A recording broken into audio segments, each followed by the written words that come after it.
has anyone ever seen God? What do you say? That's an awesome question. First thing that comes to mind is John 1:18, where it says, and no one has ever seen God. Right? But then you think about instances like in the Old Testament with Moses and having the experience of the burning bush. And that's considered a theophany, which is a manifestation of being in the presence or seeing God. So I think it depends how it's worded, because if you consider the apostles, the disciples, they were with Jesus, who was fully God and fully human.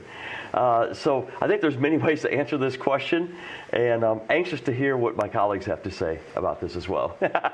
Certainly. Well, that was good so far, Pastor Tim. Bishop Demetrius, what do you have to say to John over there on YouTube? Well, I'll get to John's question, but Pastor Tim, well said, my friend. I do believe, like Pastor said, does the writer does he mean, has anyone ever seen God the Father?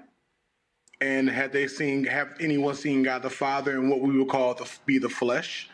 If we're asking that, then Jesus, John 1:8, as Pastor stated, no one has seen God the Father but the Son and the earth. But the prophets have given evidence that they've seen God. Moses asked to see God, and Moses was told by God, I can't show you me directly.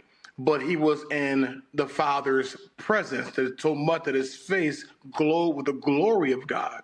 So it is a great question, but without having the more specific nuances of the question, I'm going to answer by saying no one, according to Jesus, has seen God the Father. Thank you so much for that. Pastor Mark, what do you say to John? Has anyone ever seen God? It's a really good question. I think we all want to see God.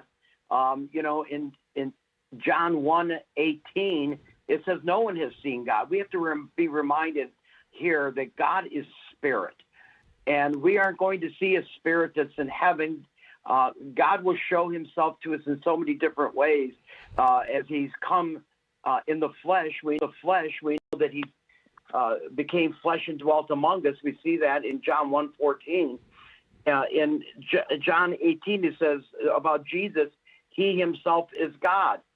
So I believe there's a demonstration of the power of God coming through Jesus that we would recognize, that we would be in relationship with, that would be tangible, and that we would love with all of our hearts. Ooh, that's good. That's so good. Pastor Samuel, I know you've got some intake on this. What do you say to John? Yes, I just want to echo what these pastors have laid out so eloquently. I want to throw in 1 John chapter 4 and verse 12. It says this, no one has ever seen God, but we love each other. God lives in us, and his love is brought to full expression in us. And then we go, John is on the island of Patmos, and he's writing down one of the greatest revelations known to man, and it is the last book in your Bible, and it's called the Book of Revelation. And this is what John on the island of Patmos, what he experienced. He said, it was the Lord's day, and I was worshiping in the Spirit. Suddenly, I heard behind me a loud voice like a trumpet blast.